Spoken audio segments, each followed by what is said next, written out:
On the Talkback Show, on the radio, or whatever audiovisual device you choose to use, welcome to the GBC podcast, where we talk about the Packers and our hometown of Green Bay.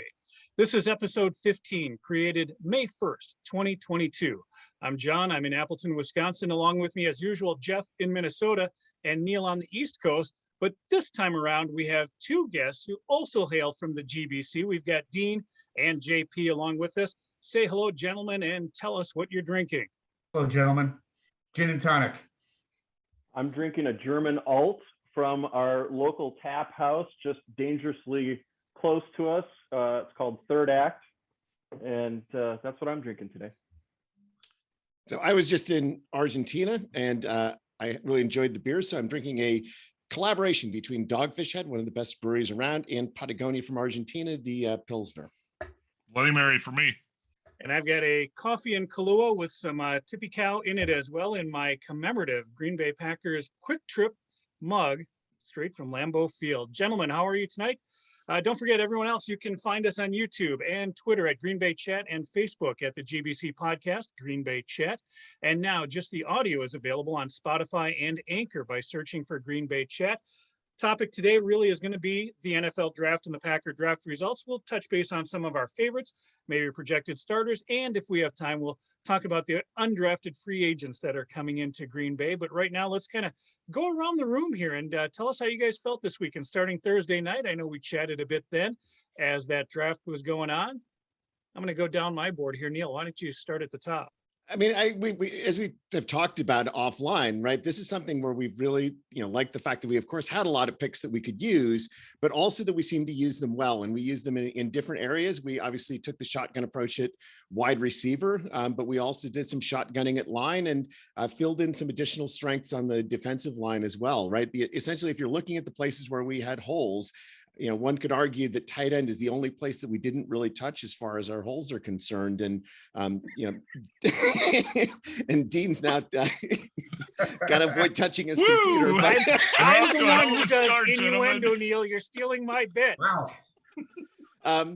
But fundamentally, right, we made a lot of picks, and I think all of us, it's of course the day after the draft, and so everyone's of course thinks everyone is going to be a star for the team, and we know that about half of these players are going to stink in the end. But right now, let's just be happy about who we have, and let's celebrate who they are and think about their potential for the team. Isn't that the best part, though, of watching draft analysis? I mean, ESPN had theirs, the NFL Network had theirs. We had CBS Sports on the computer. Every player, all the way through Mr. Irrelevant in the 7th round, had accolades about them. Very, very rarely did you hear something negative being said about a player. I think it was the Packers, one of the 7th round picks, the guy who went 249 overall, Rasheed Walker out of Penn State, who actually was projected to go a lot higher in the offensive line. One of the few negative comments I heard, Mel Kiper actually straight up called him an underachiever. But other than that, everybody had, we've got, all first round caliber picks all the way down the line. JP, wouldn't you say so? That turned out really well. Yeah, I think, and if you look at the way this team is built, you've got AJ Dillon and you've got Jones at running back, and you look at the way they drafted, the receivers they drafted, they're people who can block. This feels like a team that's built whether or not Aaron Rodgers stays around. It's going to have a strong defense. They're building up the defense. They're building up the offensive line, more picks in the offensive line consistently over the last couple of years. And on top of that, you've got people who can help out in the running game. It feels like they're moving towards a run-first approach rather than just relying exclusively on Aaron Rodgers' arm. And I intentionally started with my linemen first there, and Neil and JP, but looking at the guys that they picked up in Sean Ryan, that big kid out of UCLA, and then, like I said, they added Rasheed Walker. But I'm sorry, Zach Tom in the 4th round as well, Zach Tom out of Wake Forest. But add that to our existing line, but knowing that Elton Jenkins is on the shelf for a little bit, did we address the spot? Did we address right tackle in this draft? And also kind of, you mentioned too, JP, the run game could be changing as well. As a lineman, how easy is it to go from a finesse pass blocker to a real road grader run blocker? Well, I mean, I think the good news about it is when you're doing road grading, run blocking, it makes it much, much easier to pass block because the defense is back on their heels. They're concerned about it. And especially when you've got a guy who can just pound the rock like A.J. Dillon, I mean, it's going to be a huge issue for teams to be able to defend both of that as well as the speed and elusiveness of Aaron Jones. And the passing game, I mean, we'll have to see. You know, you picked up a huge wide receiver who can run fast as well in Quay Walker, but can also block. And if you're pairing him with Lazard, you really have a couple of almost tight ends blocking, you know, in addition to your existing tight ends. So I think it'll help the passing game over the long haul. That'd be Christian Watson. Christian Quay Watson. Walker. Oh, I'm sorry. That'd be amazing Christian if Watson. Quay Walker did that. I was thinking he's got certainly the athleticism to do He's it, almost right? got the speed. Yes, He's almost yes, got the Christian speed. Watson. It's true. Dean, you bring up a good point, and I wanted to maybe jump over tight ends and wide receivers before I went to Dean, but you bring up a good point on defense. In my opinion, probably since the Super Bowl that the Packers won, Super Bowl 45, the biggest negative about the Packer defense has been the lack of speed. I don't think they're ever out of position. They're not in the wrong scheme. It's not that they don't know what they're doing. It's just that they always seem that half a step off, half a step to the quarterback, half a step to get that interception. And it's always been addressing the speed. Quay Walker, I think, addresses that. We've got a beast now up on the line in Devante Wyatt to, you know, try to get him and Kenny Clark in the same space, right? That's going to be impressive. But even in the 5th round, Kingsley Enigbare, I think is how we say it, and they're going to put him at the edge rusher position as well, and then another big body and Jonathan Ford on the defensive line. But speed being that issue, Dean, you just kind of touched on it. What do you think? I'm actually very excited about the draft. I mean, most of you guys know that I lost my religion a little bit with football after the NFC Championship loss to the Tampa Bay Buccaneers over a year ago. And this draft actually kind of injected a little enthusiasm back into my britches. I've never understood our aversion to going after linebackers in the draft. And we finally did it. And I was just like, hallelujah, you know, why wouldn't you want somebody, you know, like a Brian Urlacher or an individual that can go sideline to sideline, hit people like a tree trunk, and also can stick with a tight end if they're doing a crossing route through the middle of the field. For some reason, we just have neglected, I would say, our linebacking position, for a long time, and we finally addressed it. So I'm totally stoked about that.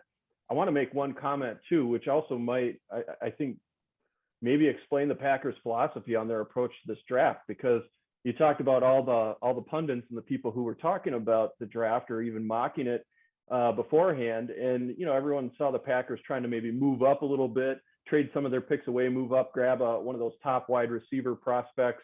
And they chose not to do that. I still think Christian Watson's an excellent pick. Romeo Doubs, awesome pick. I think actually they'll pay some dividends, hopefully a little faster than sometimes some wide receivers do. But, you know, think back to Brett Favre's career.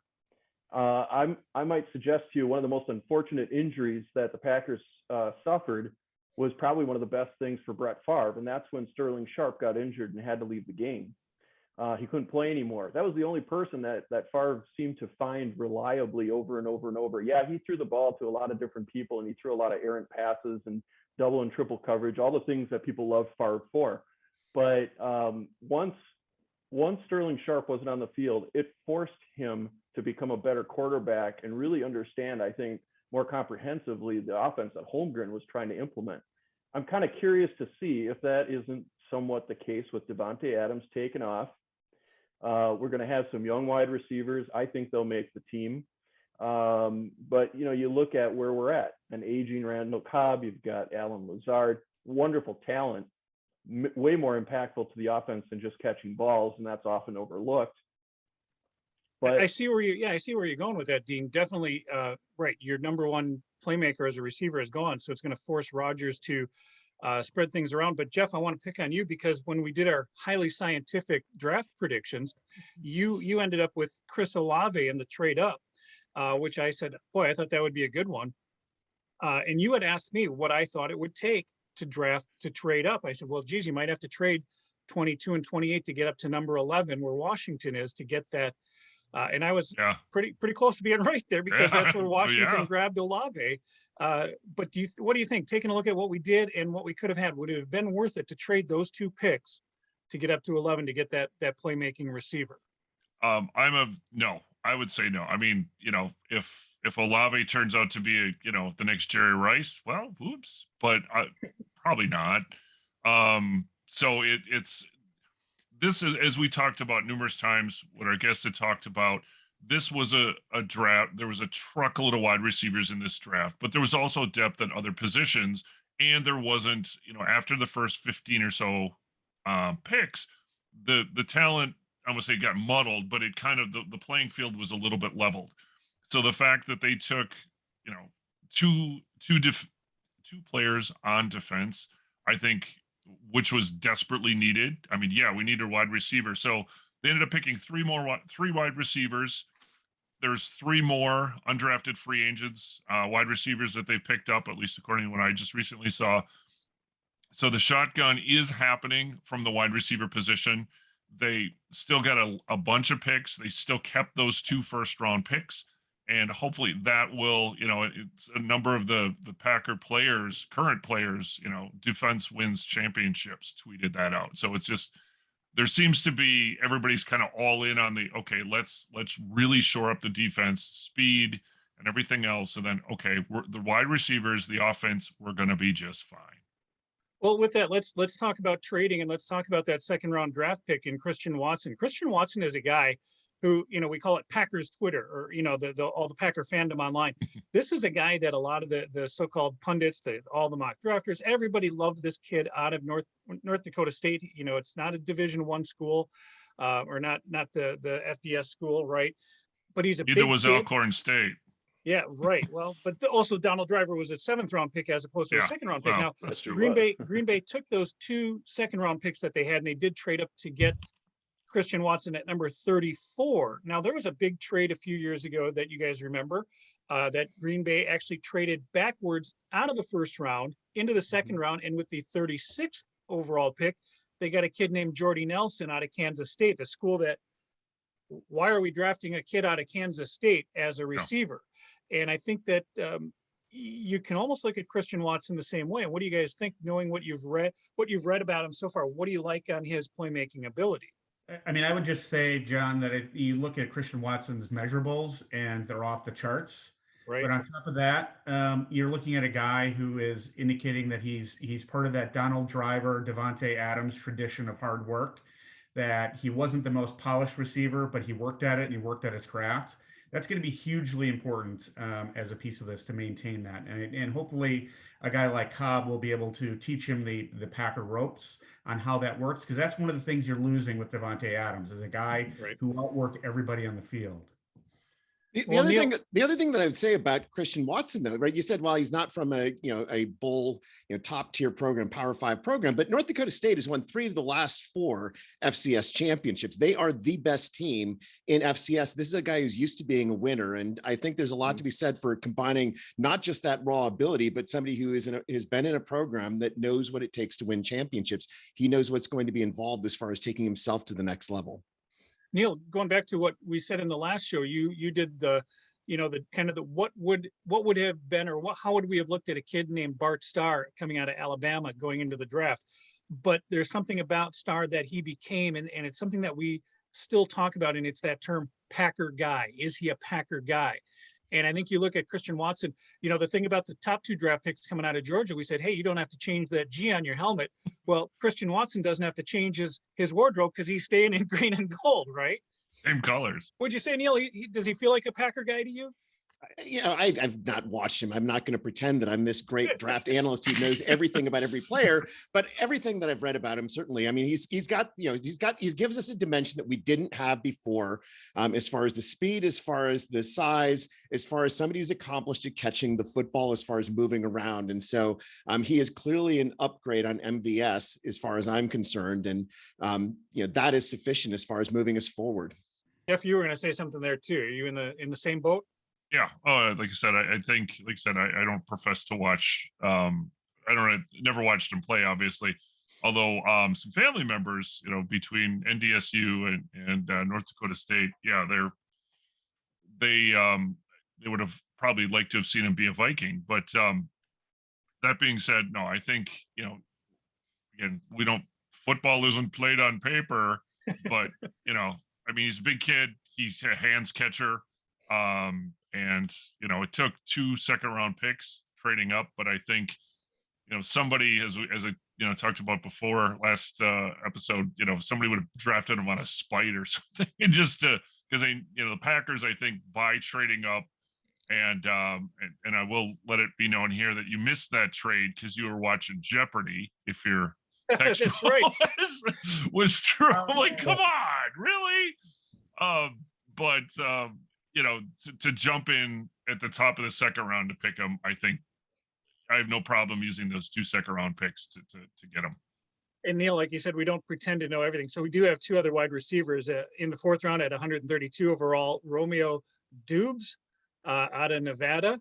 And our last pick in the 7th round, 258 overall, Samori Toure out of Nebraska. And I don't know, we're in the Big Ten. I don't know if we think much about the Nebraska program. So I'm hoping the Packers scouts see something there that we didn't see, but that shotgun approach that Dusty talked about.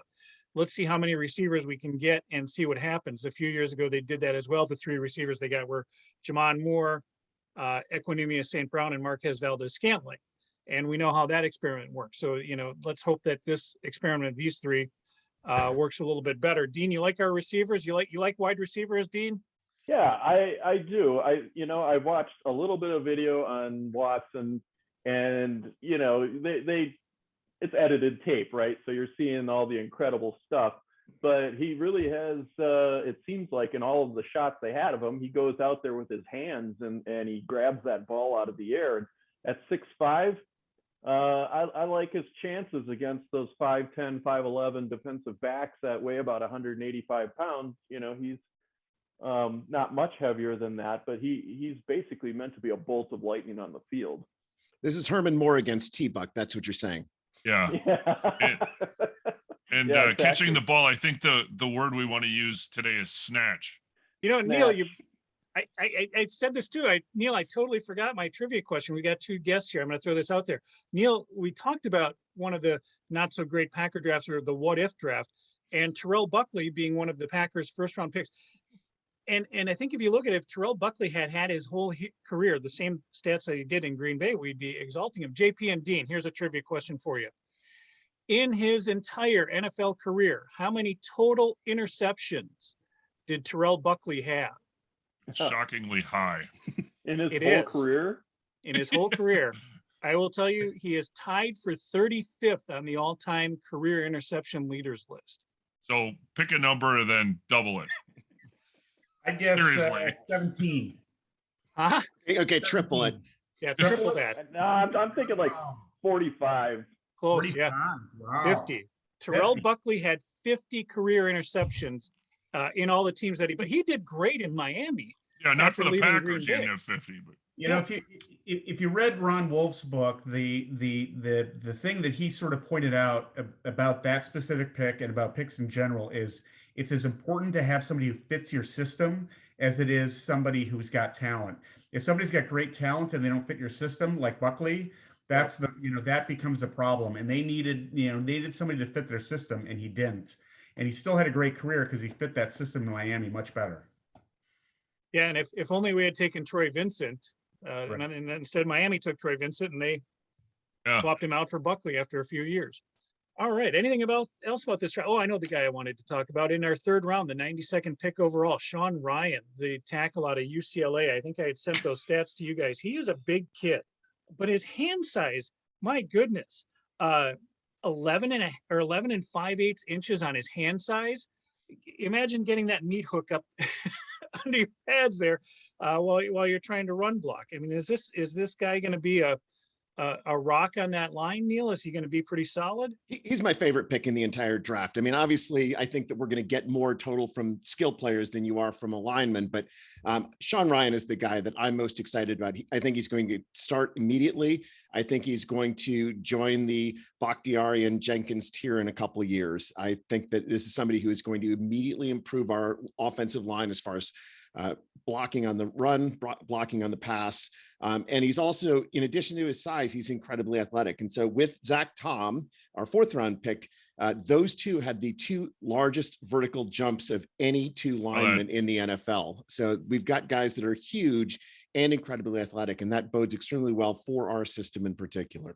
Yeah, both were like, was like what, 33-inch vertical 33 and jumps or 30, something? 33 and 33 and a half. Yeah. Yeah, for guys well over 300 pounds. He's 6'5", 321 pounds, only 1 sack in his last 19 games at UCLA. And like I said, 11 and 5/8 inches on the hand size. And you don't have to have that 1st round lineman anymore. David Bakhtiari proved that. Bakhtiari being a 5th round draft pick, and he came in because of the Balaga injury in his rookie year and did just fine. He's shown that he's been more than spectacular at left tackle. The ugly Kardashian, David Bakhtiari.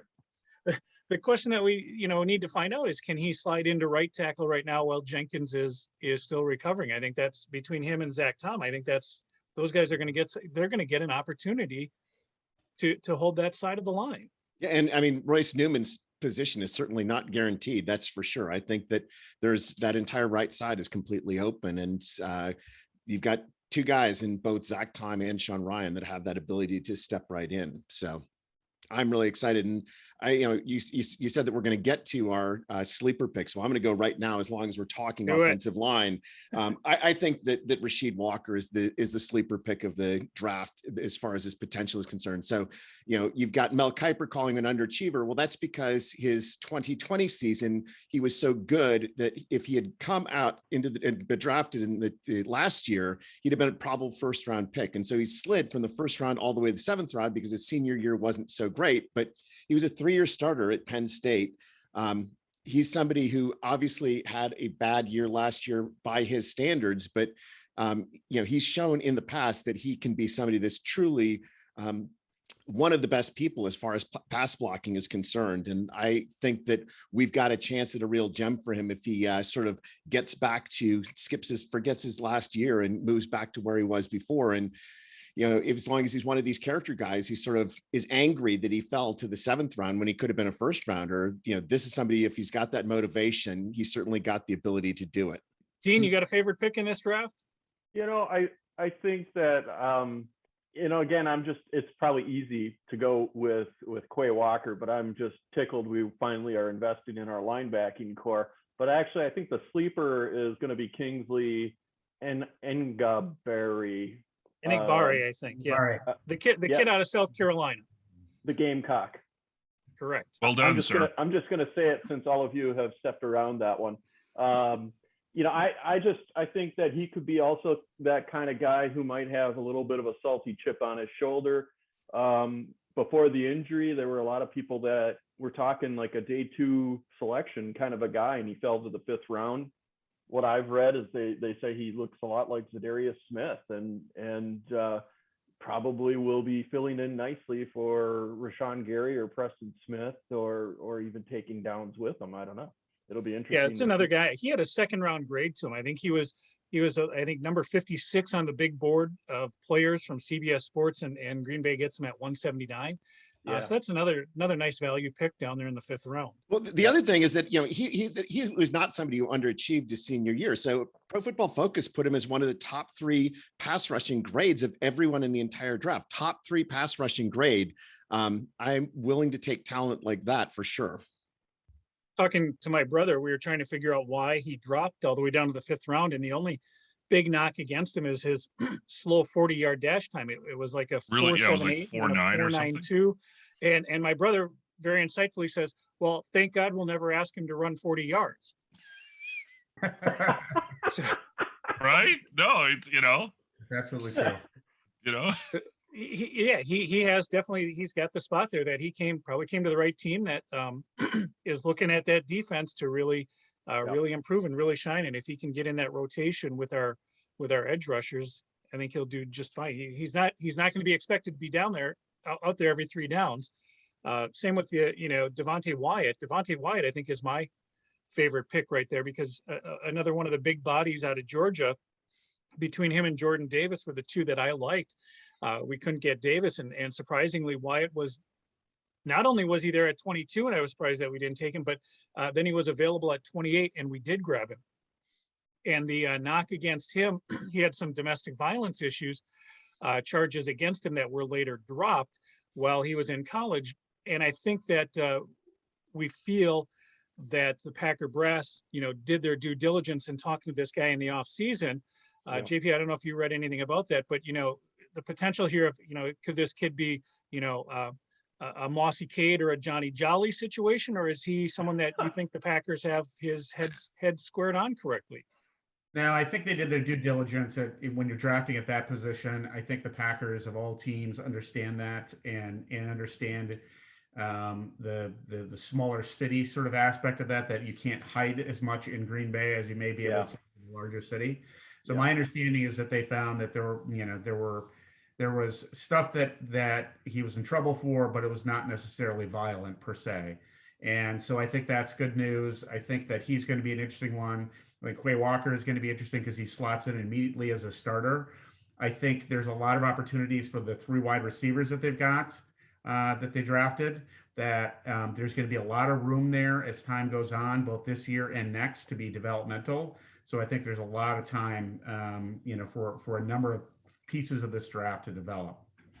How do you like that speed though, with Quay Walker and Devondre Campbell being next to each other in the middle of that second level? Finally. The fact that one of the things he's rated as doing well is doing pass defending from that position because of his speed is something that I'm so excited about, that we're not having to worry about our linebackers being a liability in coverage. And his speed is going to impact his ability to deal with the run as well. That's been a huge weakness in the middle of that defense.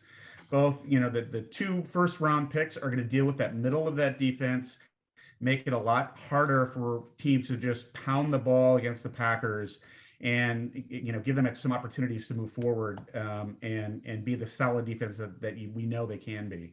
Oh, that elevates the edge rushers. Then suddenly, it's like, okay, pick your poison, right? So then, Rashawn Gary, what's his potential?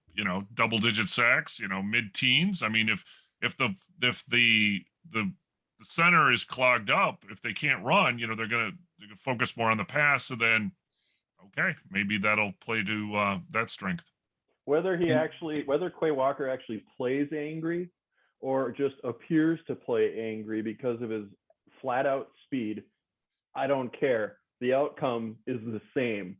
You're talking running backs tackled for losses. You're talking pressures on the quarterback. You're talking about tight ends being covered as they try to do a crossing route of some kind. And God help the slot receiver who tries to take a pass in the middle with Devondre Campbell and Quay Walker waiting there for him. I mean, it'll be probably an unpleasant exchange. And I just, again, I'm stoked. I mean, give me Ray Nitschke. That's all is that so hard? Just give me Ray Nitschke. Second coming. Yeah. Just I'm stoked about the middle linebacker, or just our linebacking core, period.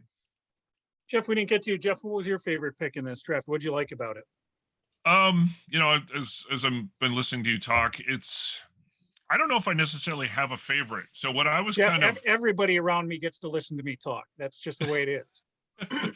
So kind of what I'm thinking though is that based on what, since we've been doing these podcasts, that, I paid attention to the draft before, but I haven't paid attention come July, August, September, who makes the team of the draft choices. So now what this has kind of forced me to do is be I'm vested, right? Mm-hmm. So what I'm thinking, and based on what we've talked about in the prior weeks or whatever, so it'll be interesting to see how many of these 11 picks plus undrafted free agents actually make the team, because historically it's anywhere, a good draft, approximately about 2/3 make the team and actually really contribute if that's a really, really good draft. As we've talked about again in prior episodes, it's how important is this draft? Is this really going to be is this a big inflection point here, that if they have a really good draft, which again on paper it seems like they did, but now it's so what happens in August, come September, who's starting? You'd think that some of these guys have to start, right? I mean, Quay Walker, Devante Wyatt, Christian Watson, and probably, a couple guys on the offensive line, they're at least going to be backups, if not starters. Well, So starter is always a kind of a tricky word to use because you have different packages, but I see where you're going with this. And let's kind of even just break it down. I'm going to throw this out here, looking at last year's draft, not just starters specifically, but impact player or making a big contribution to the team. And I think out of the 2021 draft, I think out of everybody but one player, we got that. The first pick, Eric Stokes, cornerback, big contributor. That worked out okay. Josh Myers on the line. I think Josh Myers at center is working out okay. Amari Rogers as receiver didn't get a lot of action. When he did, especially on the punt return, we weren't impressed, but I think he's still poised to improve. Then Royce Newman, we talked about Newman already. He was drafted in the 4th round. Newman. The other big kid on the defensive line, TJ Slayton. TJ, again, didn't have to be a 3-down player, but he came in. He would, fill in for Kenny Clark when needed be, and he filled up the holes real nice. A guy named Shamar Jean Charles, cornerback, didn't start out too well. I think he was practice squad at the beginning of the year, but ended up becoming a good fill-in corner, special teams guy. Cole Van Lanen sat on practice squad all year. Isaiah McDuffie, linebacker in the 6th round, kind of same as Jean Charles. And then Kylan Hill, the running back, our 3rd running back. So looking at that, it's not only getting that depth, but it's getting guys that can fill in, you're not going to see a drop off when that guy gets into play. And I would say that with the 11 players that we picked, that potential is there. Well, here's the other piece too, that I'll bring up the ass hats. There's got to be an upgrade, right? We've actively gone out. We hired arguably the best special teams coach in the NFL. So maybe some of these draft picks, Terry Carpenter, kind of the linebackers or whatever, they're going to play on special teams, I think. I mean, they're going to have more because we've got more speed, right? You've got some bigger bodies out there. I think it's going to be tricky, but I think special teams has got to be freaking better, right? And so some of these players, I think, will make impact, whether it's wide receivers or linebackers, will be on special teams and make impacts there. Well, I think the big surprise of this, how could special teams get worse? It can't, and hopefully Rich Biasaccia helps us out there. But talking about special teams, looking at the big surprise to me is they did not draft a cornerback. Usually in the defensive backfield, you take a corner, a guy who's going to be one of those contributors on special teams. And then Tariq Carpenter, who we get in the 7th round out of Georgia Tech, he's a big kid. But the knock against him is he misses a lot of tackles. I don't know that missing tackles is a positive if you're putting your head down and hoping for the best, right? Yeah, I thought maybe they would actually look at safety. I've been unimpressed with Darnell Savage. It seemed like he had a great rookie season. He showed a lot of promise. It looked as though his trajectory was, going the right direction. And now I don't know. He just he's kind of planed out, and I don't think he's played as well as his first year. Yeah, but the word is that he and Rashawn Gary are getting their 5th-year option, and that should be coming out on Monday. Okay. So investing in the future is always good, which is what the draft is all about. Dean, we know you got to go. Anything you want to throw out at us before you have your Sunday fun day? No, just enjoying seeing you guys and talking to you guys. Talking a little football, always a good thing. Drinking a little beer. It's not a bad way to spend a little bit of time on a Sunday. So thanks for having me. Thanks for joining us. You jumping in. Say hi to your wife. Will do. So again, thanks to Dean for joining us. We'll move on here. Not only do we have 11 drafted players, Jeff, but there are now 13 undrafted free agents coming in. Probably the most notable name, or the name that a lot of our fans probably recognize, Danny Davis from the University of Wisconsin, coming in as a receiver. A couple other receivers, Jeff. Who else is coming in? Looks like a rookie tryout, a guy by the name of Anthony Turner from Grandview. Wow. And then from Missouri, Kiki Chisholm. Okay. So in addition to 3 more wide receivers, 2 running backs on that list. So offensive linemen, more linebackers. So little bit of everything. So it'll be interesting to see, every once in a while. You never know. Guys that'll get their chance. Now in camp, we have 90 players on the team, and there's only 99 available jersey numbers. already some of the players are getting assigned and 1 through 99. And now that they've opened up those numbers 1 through 19 for all of your skill players, not just the quarterbacks, but the running back, the receivers, and just about anybody can have that single digit number. Everybody wants a cool number. And Quay Walker gets to keep his number 7 that he had in college. And then Christian Watson, they had originally assigned number 82. And it almost seemed like there was an outpouring of complaints that number wasn't cool enough. And he's being assigned number 9. But Watson's number in college was number 1. Mm-hmm. Now we know what our retired numbers are, right? We know Candideo's number 3, Favre's number 4, 14 and 15 for Hudson and Starr. Nitschke is 66. Reggie White is 92. That's 6 numbers right there. So out of 99 of possible, you're down to 93. But now you narrow that down into the 1 through 19. We lose 4 of them that are retired, but there are 2 numbers that just don't get assigned.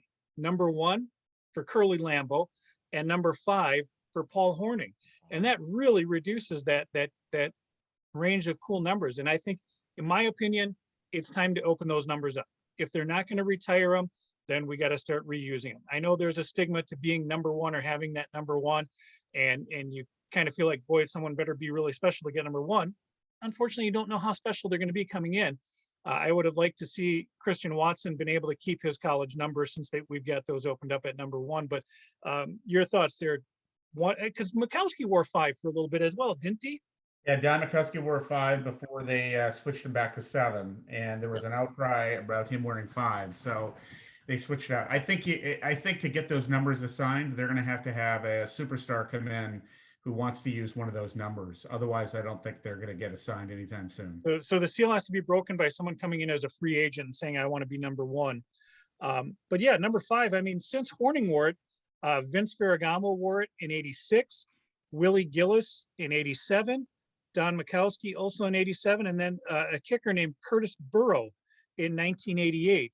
And okay, none of those guys are Paul Hornung, but it's time to, so it's been since 88 that it hasn't been assigned? It hasn't been assigned. And if it's not retired, it needs to go back into rotation. I think that the equipment manager needs to wash those numbers, wash those jerseys, and get them assigned. I don't think any of those players went into the regular season with that number, though, except for maybe Ferragamo. I don't think any of them went into the season with it. So that's sort of an interesting, temporary twist, right? Yeah, it's like a placeholder in training camp, and they have used it. They have used the number. I remember a kid named Alex Gillette wore number 1 in the preseason a few years ago, and then I think he got onto the practice squad and they moved him up to 19 or something like that. But to see that number in the preseason was interesting as well. But again, it's not a retired number. Why not use it? It doesn't feel like too much of a hot take, John. To release those numbers? Yeah, it is, because if people were upset that Don Mikowski wore number 5, it clearly is that this number hasn't been worn in over 30 years. Right. But I mean, with Don Mikowski at number 5, there were plenty of people who remembered Paul Hornung playing it. We're now long enough that there aren't many Packers fans who remember Paul Hornung playing. So it's a little bit of a different situation. We're alive when Paul Hornung played. Yeah. Right. Well, the other thing too is they say that number 1 was Curly Lambeau's number. And you got to realize those first few years, they didn't wear numbers. They didn't have jersey numbers at all. And I have yet to see a picture of Curly Lambeau wearing anything that looks like it has a number 1 on it. Even the small circle numbers, like Johnny McNally has that. There's a picture of him with a 24 and one with a 27 and things like that. But I have yet to see a picture of Curly Lambeau wearing something with a number 1 on it. And if anybody out there listening has it, feel free to email it to me. That'd be great. I'd love to see it. And with that said, I think that it's time to just say, we need to get these numbers opened up because we're in a different era now. It's been 100 years. I think we can use that number.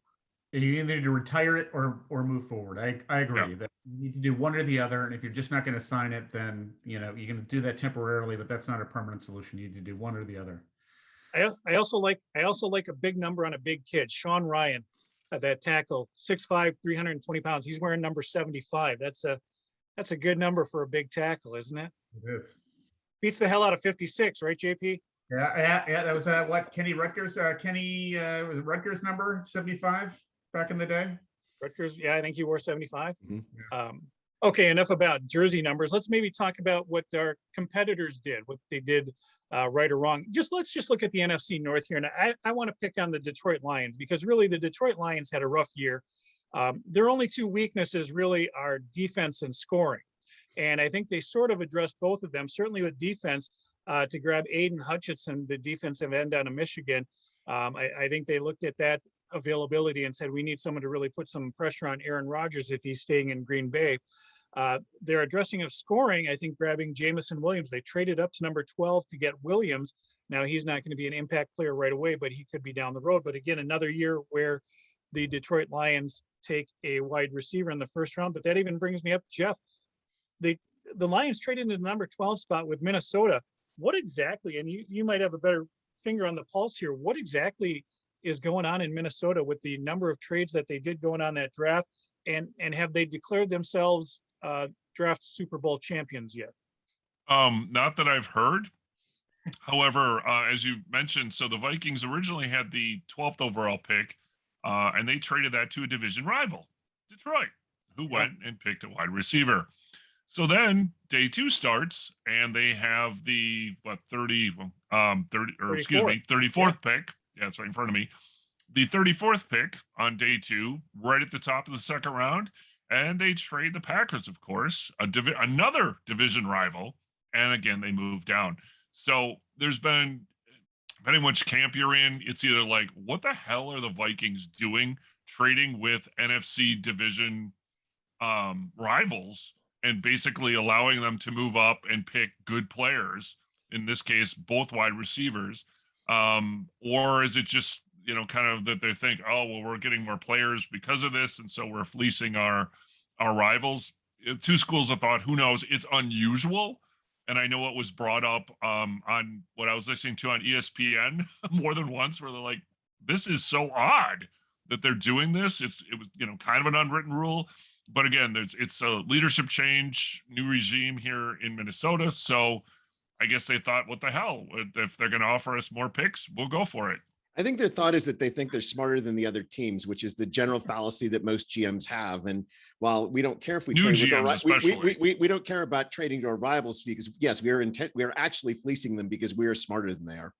Yeah. Well, and let's remember that they're, by trading down, they're getting more picks out of this. And sometimes, there's a philosophy that volume, helps, that if you have two late round second round picks, that has odds of one hitting and one missing. And well, then they traded the second round pick though, even. So they traded one of the Packers picks again. So it's like, okay. I don't know how many picks they had going into the draft. They finished with 10 selections, which isn't bad. They end up with the last pick in the first round. They get Lewis Seen, the safety out of Georgia, which is a guy I think that Packer fans were looking at. So now we're going to get to see him twice a year and say, oh, what would it have been like if he had been in Green Bay?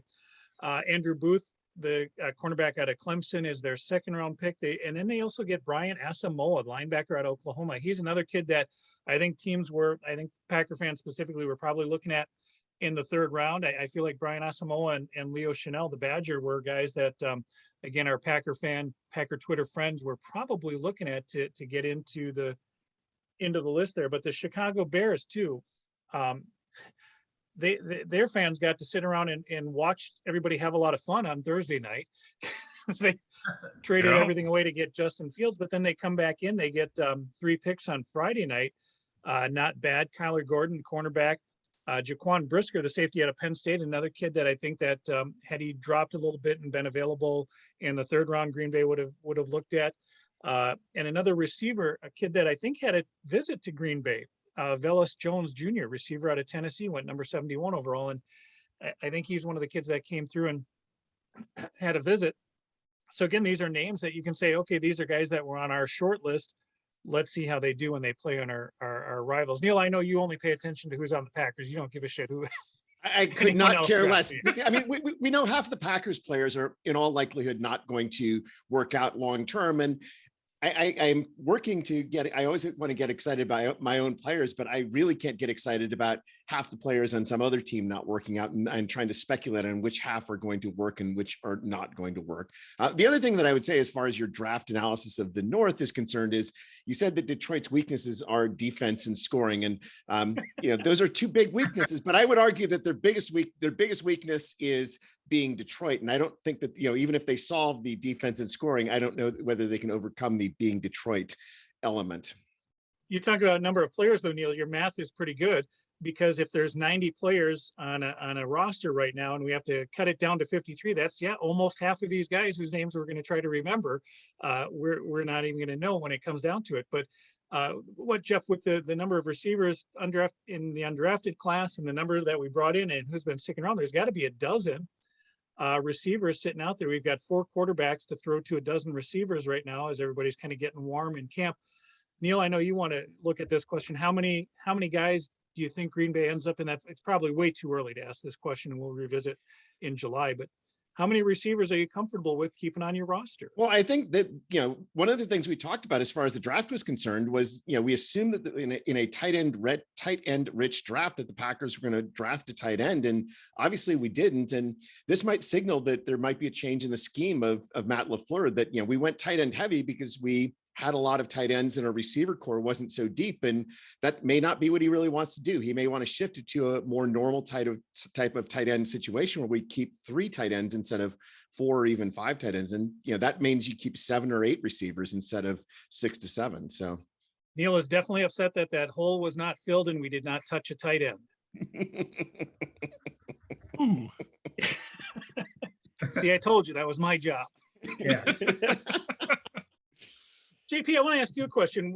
Growing up, because you haven't been on the show before, growing up in Green Bay, were you ever a kid that took his bike over to the west side of town? Were you a training camp kid? Never took my bike over. No, never took my bike over. It was probably when I was a little too far of a ride back in the day. I didn't really ever do it. Yeah. So no, did you get to go over? Were you ever a railbird? I did. Those days, did you get autographs? Yeah, we used to ride over occasionally and just watch. Go over and watch a practice and did do the autograph day a couple of times, a number of times. I think Packer Picture Day. Packer Picture Day, right? They used to have Packer Picture Day. They started to move away from that. I think in the Favre era that he was getting too much, and Reggie White. But yeah, that was a fun day. Got a lot of pictures and autographs, many of whom never actually really played for the Packers, just so we're clear. My favorite JP story is the morning of the Packers Buccaneers game, when there was a torrential blizzard in Yes. Green Bay, and getting a phone call from you at about 10 a.m. asking me if I wanted to go to that Packer game with you. And my dad said, well, sure, you can go. And you said, and then I said, well, how the hell am I going to get there? You eventually made it to that game. How did you get there? What do you remember about that game? So it was with my uncle, who had a ton of had a good number of tickets that he was around. We had nice seats, although we could have moved anywhere we wanted in that stadium. There were not many people there.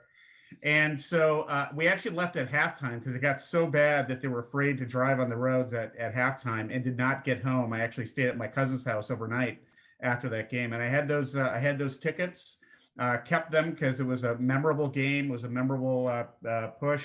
And actually there was a Sports Illustrated picture ad running on it years later. So I put that, and I put it on my door of my dorm room, and somebody stole that picture and the tickets. Oh. Of my dorm room. So yeah, it was a great. It was a fun game. It was a fun game to go to, and then I got to hang out with my cousins overnight. So that was great. You said you could move wherever you wanted. Could you still see the field? Could you see what was going on? You could see a little bit. I mean, yeah, you could see what's going on. I mean, you could see generally what's going on. It wasn't perfectly clear, but you could generally see what's going on. You could see the lineup. You could see, if the ball was thrown, you wouldn't necessarily know if they caught it or not, or where it was going, but you could see the players moving around. But they didn't throw that much. There's a lot of running in the game, and it really wasn't that close of a game anyway. I mean, Buccaneers did not put up much of a fight once it got really bad. Well, they didn't have the right footwear for starters. I mean, they were completely unprepared. Yeah, and as you recall, the Lambeau Field has those heaters underneath, and the coaches always know where the heaters are versus the others. And it's actually my neighbor who actually designed the heating system under Lambeau at the time in the 1950s, and then his son redid it in the late 1990s, early 2000s. Okay. Yeah. Your neighbor growing up over there in the Astor Park neighborhood. The Astor Park neighborhood. Yeah. Yeah. Wow, there's a Yes. little trivia history today. Excellent. Yep. Right. And he also played for the old Chicago Cardinals. He was a tight end for the Chicago Cardinals, John Harrington. Wow. And I don't know that we really got an answer on how many receivers we're going to keep, but that's probably something that we'll talk about when we get closer to training camp. We've got a lot of off season here. Our next show, we want to talk about what the schedule is going to be. We're looking forward to finding out who the Packers play in London, what the 2022 schedule is going to look like. We've got rookie camp, we've got OTAs, we've got training camp in July. So we'll figure things out for the summer as we go along. But for now, let's kind of wrap it up. Neil, what are your final thoughts on this draft? What else did you see? So we talked a lot about offensive line, or at least I talked a lot about offensive line. We talked about the edge rushers, but one of the things that I'm most excited about as far as the draft is actually looking at Devante Wyatt in the first round, and the fact that he's a defensive tackle, but he's not a space filling defensive tackle, but he is somebody who was good both in stopping the run and in rushing the passer. It's how long has it been since we've consistently had somebody in the middle of the defensive line who's actually capable of putting pressure onto the quarterback? I really think that that's a major upgrade over the Tyler Lancasters and the Dean Lowrys that we have right now. So I'm really excited about that one. And then I think the biggest question mark in the entire draft from my perspective is Jonathan Ford. He's a person who underachieved at the end of his time in Miami, but at 6'5", 330, is a very large man. He showed flashes, and the problem is he showed flashes but wasn't consistent. But if he can find his motivation, here's our next Gilbert Brown, possibly. And I love the concept. If hopefully he is able to figure out how to motivate himself and get to be that point where he is the person that's stopping. When it's a 3rd and short, we just put our new Gilbert Brown, Jonathan Ford in, and they're not going anywhere. So I'm looking forward to hopefully seeing him do something. Like I said, as I said earlier, I've watched drafts before, but and I watched most of this one, all the rounds. So like I said, I'm vested. I'm really excited. I think so. What I've read is that the Packers a lot of folks think the Packers had a good draft. Do I think they had a good draft? Yes. Based on what we've talked about, they address need. They seem to have gotten a bunch of talented players. I'm really hoping for the best. With a lot of these guys. So now I'm vested. So now I'm really curious who makes the team, how they're going to make the team, and then watching them, play this fall, and hopefully they do well and are successful. Because I personally feel like this draft is kind of an inflection point. So if this is a really successful draft, which again, on paper it is, we'll see what happens. But if this really kind of takes the Packers that next step, right? They've won 39 games. My God, over the last 3 years, no Super Bowls. No, we got to get there. Is this the draft to get them there? I certainly hope so. I'd love to see it. Well, we've got 3 months of speculation to really look at what these guys are going to potentially do. JP, any other thoughts on the draft from you?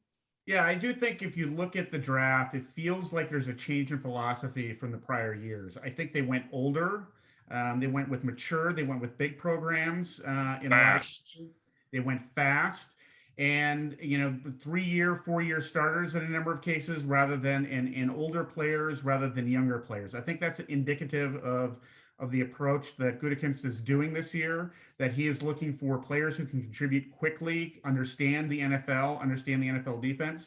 So I think to Jeff's point, I think this was a draft that was designed to make the most of where we're at now. And if Aaron Rodgers were not around, if he were injured, if it was Jordan Love, there's still a lot of talent in the next couple of years that they can build on.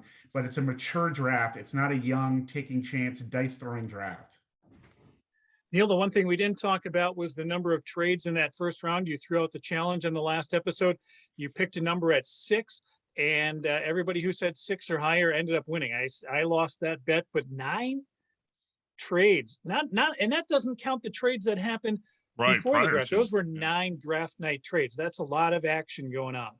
Well, that's kind of what the thought was, because there weren't, there were a few good players, but there was no definitive, and there were so many teams that either didn't have picks or had multiple picks in the first round. So that was my kind of thought. Like, there's going to be a bunch of trades. There's going to be a lot of moving around, and there was.